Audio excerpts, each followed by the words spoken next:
আপনারা শুনছেন রহস্য আনলিমিটেড।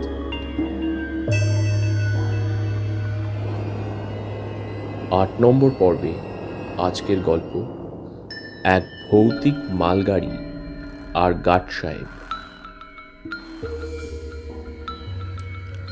কণ্ঠে সুদীপ মুখার্জি, প্রযোজনা পারসেপশন ক্রিয়েটিভস ও antenna.art-house, কার্যনির্বাহী প্রযোজক গার্গী বোস, সাউন্ড রেকর্ডিস্ট কৌশিক ঘোষ, শব্দ পরিকল্পনা, সম্পাদনা ও গ্রাফিক ওয়ার্ক জিষ্ণু সেনগুপ্ত, সূত্রভাষ্য, ইলাস্ট্রেশন ও সৃজন নির্দেশনা অর্জুন।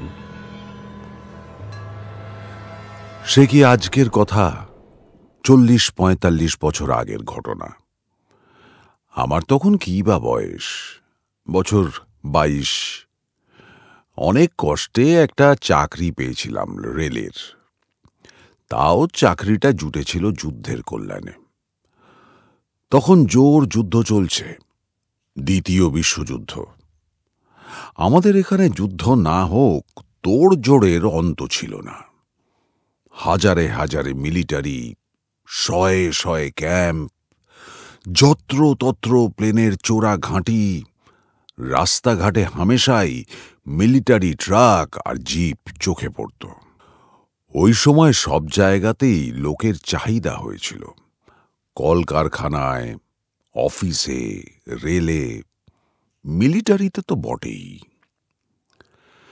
চাকরিটা পাবার পর আমাদের মাস তিনেকের এক ট্রেনিং হলো। তারপর আমায় পাঠিয়ে দিল মাকোড়া সাইডিং বলে একটা জায়গায়। সে যে কি ভীষণ জায়গা আজ আর বোঝাতে পারব না। বিহারেরই একটা জায়গা অবশ্য, মধ্যপ্রদেশের গা ঘেঁষে, কিন্তু জঙ্গলে আর ছোট ছোট পাহাড়ে ভর্তি। ওদিকে মিলিটারিদের এক ছাউনি পড়েছিল। শুনেছি গোলা বারুদও মজুদ থাকত। ছোট একটা লাইন পেতে মাকোড়া থেকে মাইল 1.5-2 তফাতে ছাউনি গাড়া হয়েছিল। স্টেশন বলতে 1.5 কামরার এক ঘর, মাথার উপর টিন, ইলেকট্রিক ছিল না। প্ল্যাটফর্ম আর মাটি প্রায় একই সঙ্গে। অবশ্য প্ল্যাটফর্মে মোরাম ছড়ানো ছিল। স্টেশনের পাশেই ছিল আমার কোয়ার্টার, মানে মাথা গোঁজার জায়গা। সঙ্গী বলতে এক পোর্টার, তার নাম ছিল হরিয়া। সে ছিল জোয়ান, তাগড়া, টাঙ্গি চালাতে পারত নির্বিবাদে। হরিয়া বড় ভালো মানুষ ছিল, রামভক্ত মানুষ। অবসরে সে আমায় রামজি হনুমানজির গল্প শোনাত, যেন আমি কিছুই জানি না রাম সীতার। হরিয়াকে আমি খুব খাতির করতাম, কেননা সেই আমার ভরসা। হরিয়া না থাকলে খাওয়া বন্ধ। ভাত, রুটি, কচুর তরকারি, ভিন্ডির ঘ্যাঁট, অড়র ডাল, আমড়ার টক, সবই করত হরিয়া। আহা, তার কি স্বাদ!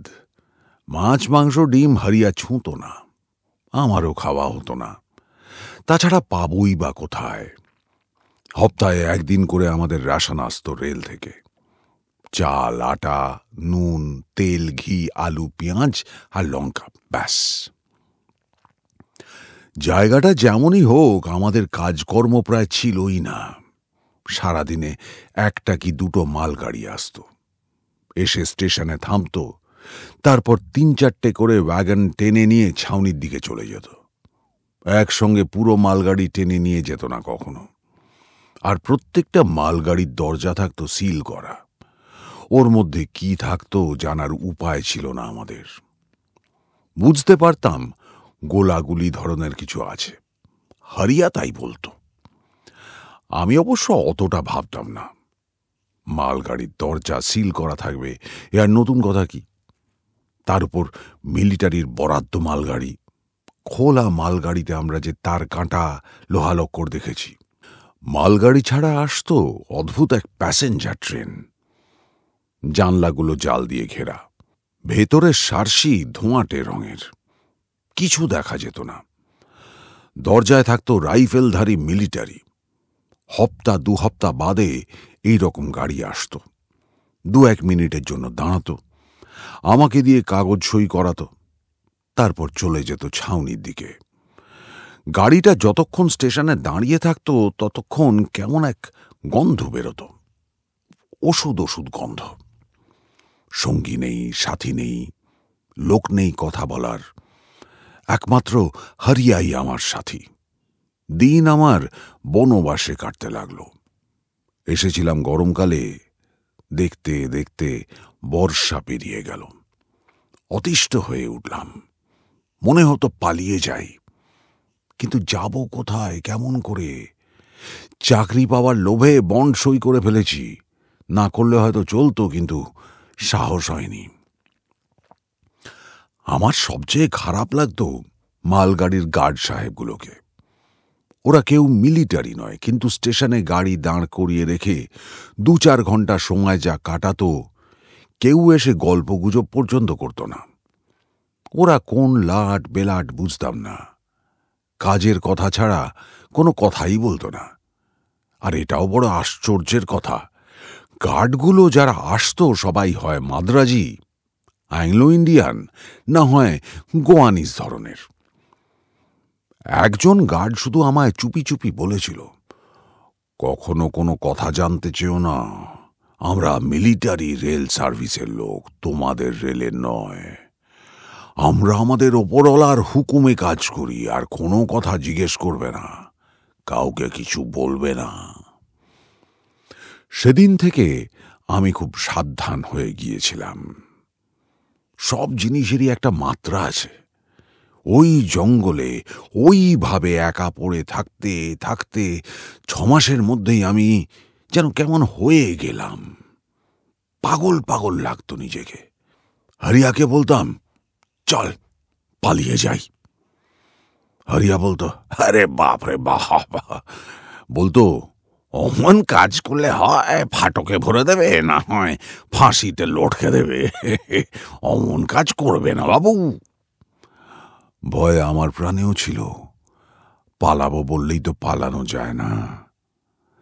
সময় কাটাবার জন্যে আমি প্রথমে অনেক বলে কয়ে 2 প্যাকেট তাস আনাই। রাসানের চাল ডালের সঙ্গে তাস পাঠিয়ে দেয় এক বন্ধু। পেশেন্স খেলা শুরু করি। তবে কত আর পেশেন্স খেলা যায়, তাসগুলোয় ময়লা ধরে গেল। তারপর শুরু করলাম রেলের কাগজে পদ্য লেখা। এগুতে পারলাম না। পদ্য লেখা বড় মেহনতের ব্যাপার। শেষে পেন্সিল আর কাগজ নিয়ে ছবি আঁকতে বসতাম। স্কুলে আমি ছেলেবেলায় ড্রয়িং ক্লাসে কেটলি এঁকেছিলাম। ড্রয়িং স্যার আমার আঁকা দেখে বেজায় খুশি হয়ে বলেছিলেন, বাহ, বেশ লাউ এঁকেছিস তো, এক কাজ কর, এবার লাউ আঁকতে চেষ্টা কর, কেটলি হয়ে যাবে। তুই সবসময় উল্টে নিবি। তোকে বললো বেড়াল আঁকতে, তুই বাঘ আঁকা শুরু করবি, দেখবি বেড়াল হয়ে গেছে। লজ্জায় আমি মরে গিয়েছিলাম সেদিন। তারপর আর ড্রয়িং করতে হাত উঠত না, বন্ধুদের দিয়ে আঁকিয়ে নিতুম। এতকাল পরে আবার ছবি আঁকতে বসে দেখলুম ভূত প্রেত দানব দত্তিটা হাতে এসে যায়, গাছপালা মানুষ আর আসে না। ছবি আঁকার চেষ্টাও ছেড়ে দিলাম। তবে হিজিবিজি ছাড়তে পারলাম না। কাগজ পেন্সিল হাতে থাকলেই কিম্ভূত কিমাকার আঁকা বেরিয়ে আসত। এইভাবে শরৎকাল চলে এলো না বলে বলা উচিত শরৎকালের মাঝামাঝি হয়ে গেল। ওখানে অবশ্য ধানের ক্ষেত, পুকুর, শিউলি গাছ নেই যে চট করে শরৎকালটা চোখে পড়বে। ধানের ক্ষেতে মাথা দুলিয়ে দুলিয়ে কেউ ডাকার নেই, পুকুর নেই যে শালুকের শাপলায় পুকুর ভরে উঠবে, আর একটাও শিউলি গাছ নেই যে সন্ধে থেকে ফুলের গন্ধে মন আনচান করবে। ওসব না থাকলেও আকাশ আর মেঘ আর রোদ বলে দিত শরৎ এসেছে। একটা জায়গায় কিছু কাশফুলও ফুটেছিল। এই সময় একদিন এক ঘটনা ঘটল। তখন সন্ধে রাত কি সবেই রাত শুরু হয়েছে। ইঞ্জিনের হুইসেল শুনতে পেলাম। রাতের দিকে আমাদের ফ্ল্যাগ স্টেশনে ট্রেন আসত না, বারণ ছিল। একদিন শুধু এসেছিল। কোয়ার্টারে বসে ইঞ্জিনের হুইসেল শুনে আমি হরিয়াকে বললাম, তুই কচুর দম বানা, আমি দেখে আসছি। বলে একটা জামা গায়ে চাপিয়ে বেরিয়ে পড়লাম। কোয়ার্টার থেকে স্টেশন 25-30 পা। বাইরে বেরিয়ে যেন চমকে গেলাম। মনে হলো যেন সকাল হয়ে এসেছে, এমন ফর্সা। আকাশের দিকে তাকিয়ে দেখি টলটল করছে চাঁদ। এমন মনোহর চাঁদ জীবনে দেখিনি। কি যে সুন্দর, কেমন করে বোঝায়। মনে হচ্ছে রূপোর মস্ত এক ঘোড়ার মুখ থেকে কলকল করে চাঁদের আলো গড়িয়ে পড়ছে নিচে। জ্যোৎস্নায় আকাশ, বাতাস, মাটি সবই যেন মাখামাখি হয়ে রয়েছে। এই আলোর শেষ নেই, অন্ত নেই রূপের। আকাশের 2-1 টুকরো মেঘও সরে গেছে এক পাশে। চাঁদের কাছাকাছি কিছু নেই, শুধু জ্যোৎস্না। জ্যোৎস্না ছড়িয়ে পড়েছে। স্টেশনে এসে দরজা খুললাম। তার আগেই চোখে পড়েছে অনেকটা দূরে এক মালগাড়ি দাঁড়িয়ে। ইঞ্জিনের মাথায় আলো জ্বলছে না, ড্রাইভারের পাশের আলো নয়। দরজা খুলে আমাদের লণ্ঠন বার করলাম। লাল সবুজ লণ্ঠন। লণ্ঠনের মধ্যে ডিবি ভরে দিলাম জ্বালিয়ে। বাইরে এসে হাত নেড়ে নেড়ে লণ্ঠনের সবুজ আলো দেখাতে লাগলাম, মানে চলে এসো, স্টেশন ফাঁকা, লাইন ফাঁকা। ট্রেনটা এগিয়ে এলো না। কিছুক্ষণ পরে দেখি মালগাড়ির দিক থেকে কে আসছে, হাতে আমার মতনই লাল সবুজ লণ্ঠন। তার হাঁটার সঙ্গে লণ্ঠন দুলছিল। আমি দাঁড়িয়ে থাকলাম। ব্যাপারটা বুঝতে পারছিলাম না। এরকম ঘটনা আগে কখনো ঘটেনি। লোকটা কাছাকাছি আসতে চাঁদের আলোয় আমি তার পোশাকটা দেখতে পেলাম। সাদা পোশাক, গার্ড সাহেবের পোশাক। দেখতে দেখতে গার্ড সাহেব একেবারে কাছে চলে এলো, সামনে। আমি অবাক হয়ে লোকটাকে দেখতে লাগলাম। লম্বা চেহারা, ফর্সা, মাথায় কোঁকড়ানো চুল, বাঁহাতে এক টিফিন ক্যারিয়ার। গার্ড সাহেব কাছে এসে দাঁড়ালো, দেখলো আমাকে। তুমি এই ফ্ল্যাগ স্টেশনে আছো? হ্যাঁ স্যার, আমাদের ইঞ্জিন বিগড়ে গেছে। মাইল 4 আগে ইঞ্জিনের কি হলো কে জানে, থেমে গেল। ড্রাইভাররা চেষ্টা করে চালাতে পারল না। আচ্ছা, বিকেল থেকে জঙ্গলের মধ্যে পড়ে আছি, কোনো সাহায্য নেই, পাবার আশাও নেই। সন্ধ্যের আগে ইঞ্জিন আবার চলতে শুরু করলো। ধীরে ধীরে চাকা ঘষতে ঘষতে কোনো রকমে এই পর্যন্ত এসেছি, আর এগোনো গেল না। আমি বললাম, তাহলে খবর দিতে হয় স্যার। হ্যাঁ, মেসেজ দিতে হয়। চলো, মেসেজ দাও। স্টেশনের ঘরে এসে টরে টক্কা যন্ত্র নিয়ে বসলাম। খবর দিতে লাগলাম। ভাগ্যিস টরে টক্কা যন্ত্রটা ছিল। 3 জায়গায় খবর দিয়ে যখন মাথা তুলেছি, দেখি গার্ড সাহেব চেয়ারে বসে বসে ঝিমোচ্ছে। দিয়েছ খবর? হ্যাঁ স্যার। এবার তাহলে খাওয়া দাওয়া যাক। তোমার এখানে নিশ্চয়ই জল আছে। ওই কলসিতে আছে স্যার। ধন্যবাদ। গার্ড সাহেব উঠে গিয়ে রেল কোম্পানির মগ আর অ্যালুমিনিয়ামের গ্লাসে জল নিয়ে বাইরে গেল। লোকটা বাঙালি নয়, অ্যাংলো ইন্ডিয়ানও নয়। ভাঙা ভাঙা ইংরেজিতে কথা বলছিল। কোথাকার লোক আমি বুঝতে পারছিলাম না। তার হিন্দি বলিও স্পষ্ট নয়। হাত মুখ ধুয়ে এসে লোকটা বলল, আমি বড় হাংরে, আমি খাচ্ছি, তুমি কিছু খাবে? না স্যার, আপনি খান। তুমি একটু খেতে পারো, আমার যথেষ্ট খাবার আছে। Thank you sir. আমার কোয়ার্টার আছে স্যার, আমাদের রান্না হয়ে গেছে। আপনি খান, আপনার খিদে পেয়েছে। আগে যদি বলতেন, আপনাকে আমার কোয়ার্টারে নিয়ে যেতাম, খাবারগুলো গরম করে নিতে পারতেন। গার্ড সাহেব আমার দিকে চোখ তুলে কেমন করে যেন হাসল। বলল, তোমার হাতটা বাড়াবে? বাড়াও না। আমি কিছু বুঝতে না পেরে হাত বাড়ালাম। গার্ড সাহেব টিফিন ক্যারিয়ার থেকে এক টুকরো মাংস তুলে আমার হাতে ফেলে দিল। হাত আমার পুড়ে গেল যেন। মাটিতে ফেলে দিলাম। হাসতে লাগলো গার্ড সাহেব। হাসতে হাসতে খাওয়াও শুরু করল। আমি কাগজে হাত মুছতে লাগলাম। হাতে না ফোসকা পড়ে যায় আমার।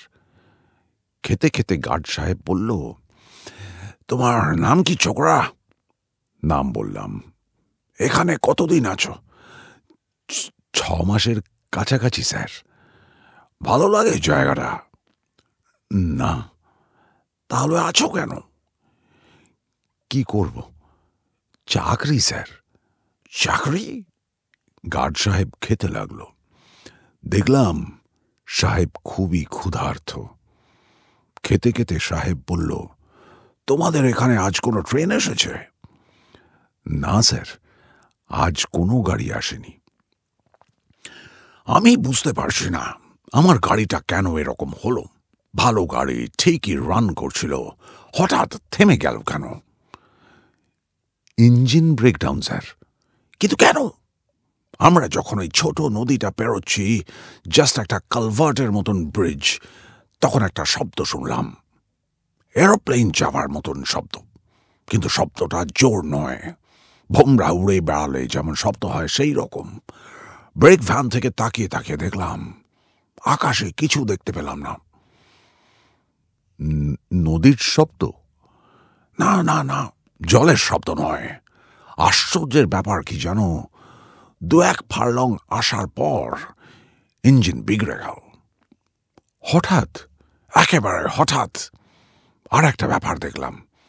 খুব গরম লাগতে লাগলো। এই সময়টা তো গরমের নয়, জায়গাটাও পাহাড়ি, বিকেলও ফুরিয়ে এসছে। হঠাৎ অমন গরম লাগবে কেন? সেই গরম এত বাড়তে লাগলো, মনে হলো গা হাত পা পুড়ে যাবে। ড্রাইভাররা পাগলের মতো করতে লাগলো। পুরো গাড়িটাও যেন আগুন হয়ে উঠল। অবাক হয়ে বললাম, বলেন কি স্যার? ঘন্টা খানেক এই অবস্থায় কাটল। আমরা সবাই নিচে নেমে দাঁড়িয়ে রাখলাম। তারপর গরম কমতে লাগলো। কমতে কমতে প্রায় যখন স্বাভাবিক, তখন দেখি ইঞ্জিনটাও কোনো রকমে চলতে শুরু করেছে। এ তো বড় অদ্ভুত ঘটনা। খুবই অদ্ভুত। আরো অদ্ভুত কি জানো, আমরা গাড়ি নিয়ে খানিকটা এগোবার পর কোথা থেকে মাছির ঝাঁক নামতে লাগলো। মাছির ঝাঁক? আমার গলা দিয়ে অদ্ভুত শব্দ বেরোলো। ও, সেই ঝাঁকের কথা বলো না। পঙ্গপাল নামা দেখেছ? পঙ্গপাল, তার চেয়েও বেশি। চারদিকে শুধু মাছি আর মাছি। আমাদের গাড়িও ছুটতে পারছিল না যে মাছির ঝাঁক পেছনে ফেলে পালিয়ে আসবে। অনেক কষ্টে তাদের হাত থেকে রেহাই পেয়েছি। আমি তো ব্রেক ভ্যানের জানলা টানলা বন্ধ করে বসেছিলাম। ড্রাইভাররা মরেছে। জানি না মাছিগুলো ইঞ্জিনের কিছু গোলমাল করে দিয়ে গেল কিনা। তবে আগেও তো ইঞ্জিন খারাপ হয়েছিল। আমি চুপ। অনেকক্ষণ পরে বললাম, এরকম কথা আমি আগে শুনিনি স্যার। আমারও ধারণা ছিল না। গার্ড সাহেবের খাওয়া শেষ, জল খেলো, হাত ধুয়ে এলো বাইরে থেকে। তুমি জানো এখানে ক্যাম্পে কি হয়? গার্ড সাহেব জিজ্ঞেস করল। না স্যার, শুনি মালগাড়ি ভর্তি করে গুলিগোলা আসে। ননসেন্স। এখানে প্রিজনার্স অফ ওয়ার রাখা হয়, যুদ্ধবন্দী ক্যাম্প আছে, বিশাল ক্যাম্প। আমার মনে পড়ল প্যাসেঞ্জার ট্রেনের কথা। জানলায় জাল, ধোঁয়াটে কাঁচ। বললাম, এখন বুঝতে পারছি স্যার।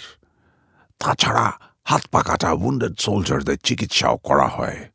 মরে গেলে গোড় দেওয়া হয়, জানো তুমি? চমকে উঠে বললাম, আমি কিছুই জানি না স্যার। মালগাড়ি দেখে ভাবতাম। মালগাড়িতে হাজার রকমের জিনিস আসে, খাবার দাবার, বিছানা, ওষুধপত্র, ক্যাম্পের নানান জিনিস। টিফিন ক্যারিয়ার গোছানো হয়ে গিয়েছিল গার্ড সাহেবের। একটা সিগারেট ধরালো, আমাকেও দিল একটা, বলল, থ্যাংক ইউ বাবু। আমি আমার গাড়িতে ফিরে চললাম। ড্রাইভাররা কি অবস্থায় আছি দেখি গে, কিন্তু তোমায় সাবধান করে দিয়ে যাচ্ছি বাবু, বি ভেরি কেয়ারফুল। আমার মনে হচ্ছে এদিকে কিছু একটা হয়েছে। কি হয়েছে আমি বলতে পারবো না। সামথিং পেকিউলিয়ার, ম্যাগনেটিক ডিস্টারবেন্স, না কেউ এসে নতুন ধরনের বোমা ফেলে গেল, কে জানে। আমি কিছুই বুঝতে পারছি না। অত মাছি, হাজার হাজার, লাখ লাখ। গার্ড সাহেব চলে গেল। স্টেশন ঘরের দরজা বন্ধ করে আমি কোয়ার্টারের দিকে আসছিলাম। দূরে গাড়িটা দাঁড়িয়ে আছে, জ্যোৎস্নার আলোয় ধপধপ করছে সব। হঠাৎ চোখে পড়ল মালগাড়িটা কিসে যেন ঢাকা পড়ে যাচ্ছে। তারপর দেখি মাছি, মাছির বন্যা আসছে যেন। দেখতে দেখতে আমার কাছে এসে পড়ল। বৃষ্টি পড়ার মতন মাছি পড়ছিল। ভয়ে ঘেন্নায় আমি ছুটতে শুরু করলাম। ছুটতে ছুটতে এসে নিজের ঘরে ঢুকে দরজা বন্ধ করে দিলাম। মরে যাওয়ার অবস্থা। ঘুম ভাঙল পরের দিন। হারিয়া ডাকছিল। দরজা খুলে বাইরে আসতেই হারিয়া বলল, বাবু জলদি গাড়ি আয়া। স্টেশনে গিয়ে দেখি একটা প্যাসেঞ্জার ট্রেন। সেই জানলায় জাল লাগানো, ধূসর কাচের আড়াল দেওয়া। ওষুধের গন্ধ ছড়াচ্ছে প্ল্যাটফর্মে। গার্ড সাহেব কাগজ সই করাতে এগিয়ে এলো। তাকিয়ে দেখি গতকালের সেই গার্ড সাহেব নয়, নতুন মানুষ। কিছু বলতে যাচ্ছিলাম আমি। গার্ড সাহেব এমন চোখ করে তাকালো যেন আমাকে ধমক দিল, কথা বলতে বারণ করল। আমি চুপ করে গেলাম। কাগজ সই করে ফেরত দিলাম গার্ডকে। কিন্তু বুঝতে পারলাম না গতকালের মালগাড়ি, গার্ড সাহেব আর অত মাছি কোথায় গেল।